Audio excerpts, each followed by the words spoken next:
Oak, The Third Sleep.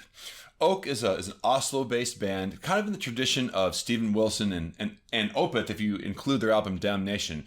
It's got this dark, atmospheric prog that really emphasizes mood over virtuosity. And one of the things I think that's really distinguishing about this album is the vocal approach that the lead singer takes. He's got a low, kind of gritty voice that reminds me a lot of the lead singer from Shearwater, but in a more progressive rock format. And I particularly like this because it diverges from the progressive rock norm of kind of more high operatic vocals and really cements the band's identity and their diversity from within the progressive rock scope of today. Another way in which I think they diverge a little bit from the progressive rock, normal ideas of progressive rock, is they have kind of a folk adjacent feel to them. You've heard this from other, I think, Norwegian bands that have this, progressive rock adjacent feel. There's a very strummy feel to this music. It feels like it was probably essentially composed mostly on acoustic guitar, which would be unusual, I think, for most progressive rock because of this sort of normal florid instrumental nature. But all these distinguishing factors, I think, give the aesthetic of the album a real intimate feel, but merges it with a really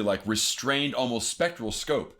I would almost call these guys to a certain extent of like a Dark Side Elbow. Now, lyrically speaking, I think The Third Sleep is an exploration of societal complacency and individual struggle.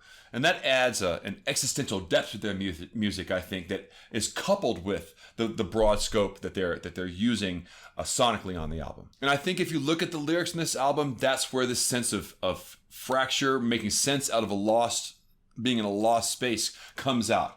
They really make it the main topic of the lyrics in this album if you look closely enough at what they're saying.